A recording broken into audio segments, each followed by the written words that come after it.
Olá, sétimo ano, então vamos começar o terceiro bimestre, utilizando o volume 3, começando a unidade 7. Então essa é a nossa aula 1.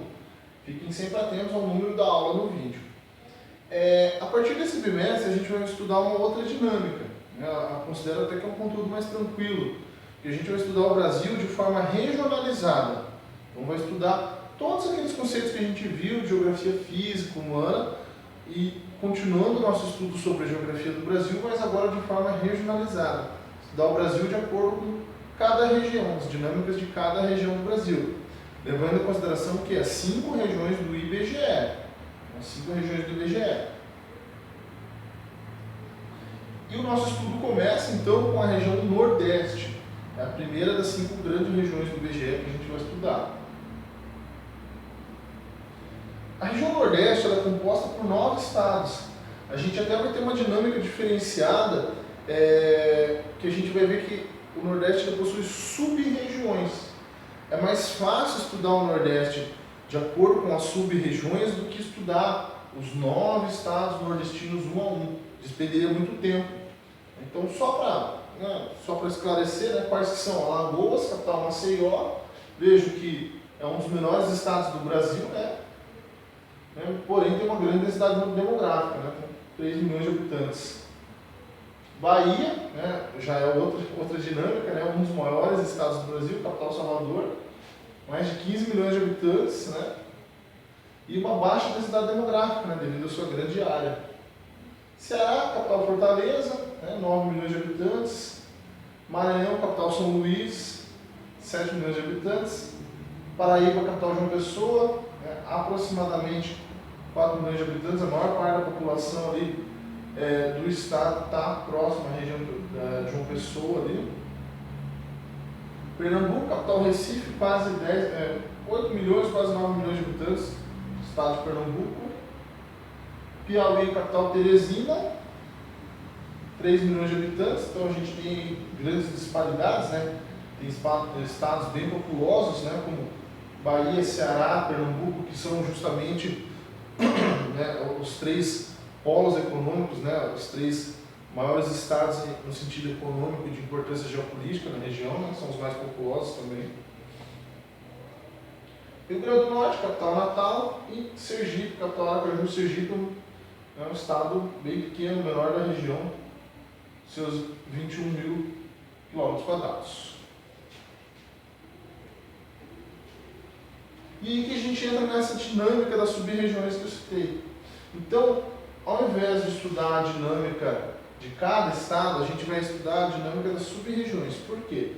Porque cada uma das sub-regiões tem uma construção histórica, tem uma dinâmica econômica própria e biomas próprios. Elas se dividem também por fatores naturais. Então, o interessante dessa divisão do Nordeste em sub-regiões é que ela leva em consideração questões econômicas, populacionais, demográficas e também questões naturais.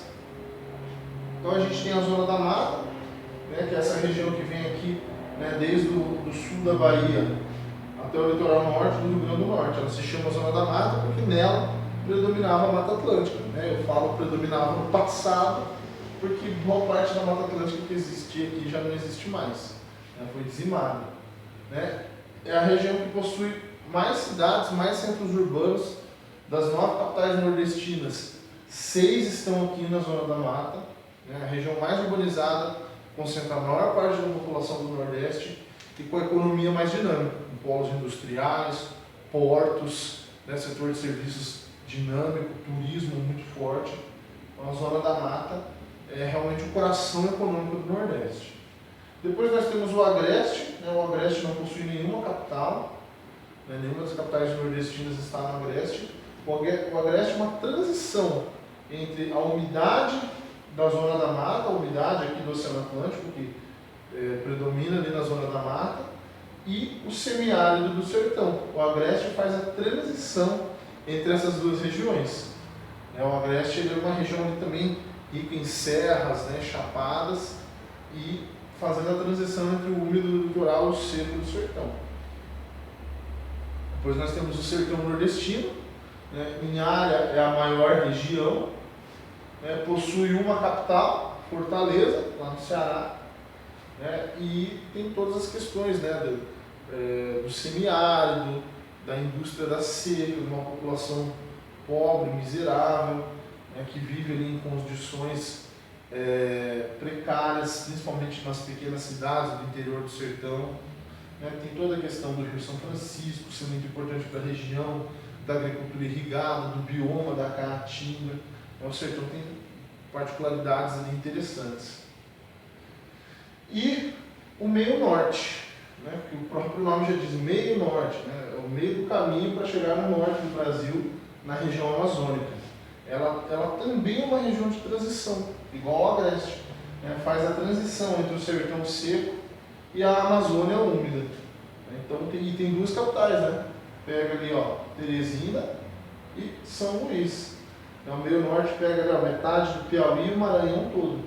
O Maranhão em si é um estado bem único, ele tem uma dinâmica muito própria, que ele tem uma transição da cultura do Nordeste ali para a cultura do Norte do país, para a cultura amazônica e influências também da cultura caribenha, já está próximo ao Caribe. O Maranhão tem toda essa dinâmica cultural muito própria. O clima. Então, o clima vai influenciar bastante nessa dinâmica das regiões, né? Então a gente tem o clima tropical, né? É o que predomina na região Nordeste, lembrando que o tropical próximo ao litoral ele é mais úmido, ele tem uma constância maior da umidade graças à proximidade com o oceano, e o tropical continental não, né? O tropical dentro do continente ele tem um verão chuvoso e um inverno seco.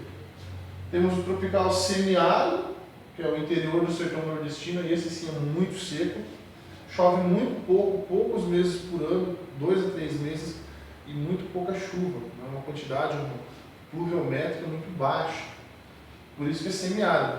Não chega a ser um deserto, né? O deserto praticamente não chove.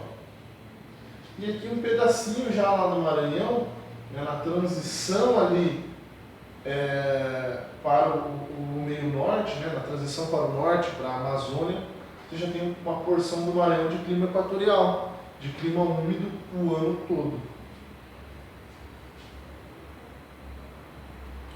E é claro, a vegetação é uma consequência direta do clima, né? De acordo com o tipo climático que eu tenho naquela região, eu vou ter um tipo determinado de vegetação. Então, ao longo de todo o litoral, aquela vegetação litorânea característica, né?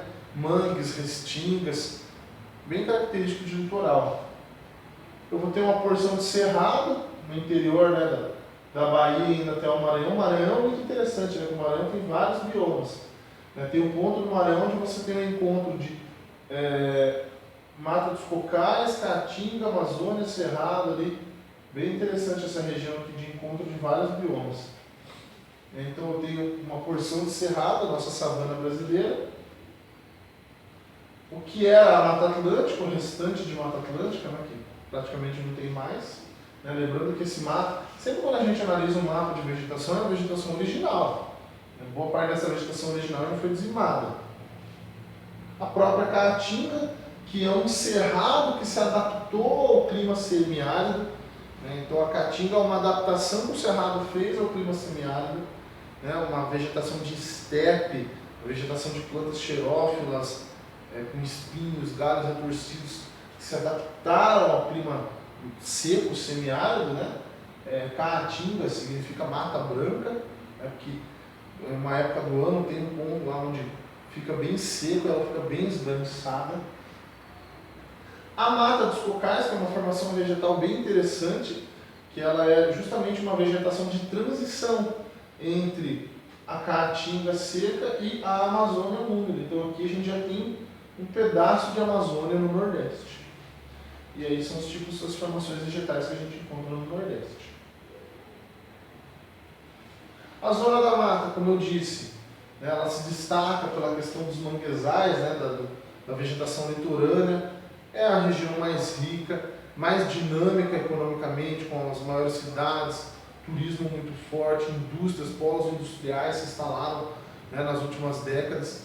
Possui 6 capitais, a maior parte da população do Nordeste está na Zona da Mata. O agreste, como eu disse anteriormente, faz aquela transição, né, entre a umidade do litoral e o sertão seco, muito rico em pecuária, em atividade agrícola, né, tem lá a cidade de Juazeiro, tem algumas cidades que são importantes na questão da festa junina, né, o agreste se torna um grande polo turístico durante as festas juninas e também pelas chapadas e pelos morros, né?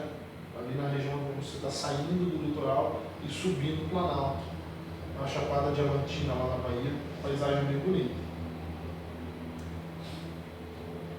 O sertão já é a maior região em área, né? Seco, semiárido, presença da caatinga, um ipê amarelo e meia vegetação de mata seca, né? Então, tem um bioma muito bonito, muito diverso, a vida floresce no sertão nordestino.